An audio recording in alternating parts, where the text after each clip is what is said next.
We're currently in the third different version of this travel ban, which was originally the first version was brought in by the Trump administration via an executive order signed by President Trump all the way back in the first week of his administration back in January. Now, this third version of this travel ban had been partially blocked by several courts in the United States because of an issue over this whole concept of bona fide connections to the United States. Essentially, some federal courts here in the US partially blocked this third travel ban, saying that people who could prove a bona fide, a strong connection to somebody already in the United States would be exempt from this travel ban. What the US Supreme Court have just ruled in the last hour or so, announcing their ruling, they're now saying that this travel ban can now take effect in full. That exemption in terms of that bona fide connection will now be lifted, and this ban can now take effect in full,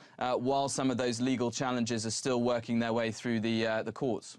How big of a win is this for the Trump administration, given the challenges of the entire first year in office? Well, this is certainly a major victory for the Trump administration. This ruling, as I was saying, it's still temporary, so there are still some legal challenges which will slowly work their way through the courts. Really, legal experts here in Washington reacting to this ruling by the U.S. Supreme Court. They've been saying that this ruling, it was 7 Supreme Court justices to 2.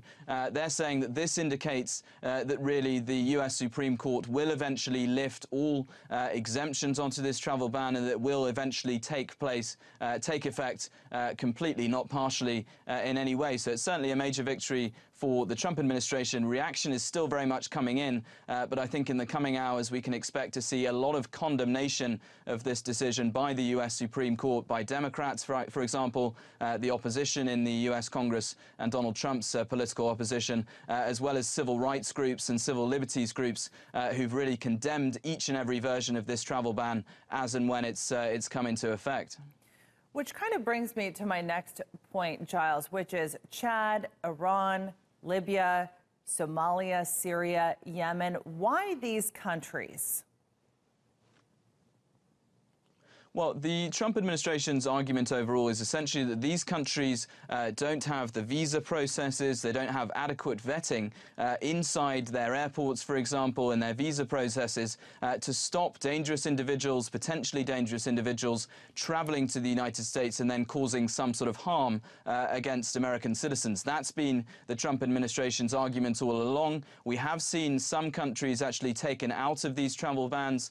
Sudan, for example, the United States ruled a few months ago that their processing, their vetting systems were sufficient to allow them to come off a later version of the travel ban, having been put on a previous one. Really, the critics of the Trump administration have said that this is not about vetting, this is not about processes, this is about religion. Of course, we saw Donald Trump make those very controversial comments when he was still a candidate running for the US presidency, talking about bringing in an entire Muslim ban. So that's been the criticism all along against the Trump administration, calling this a Muslim ban rather than a travel ban.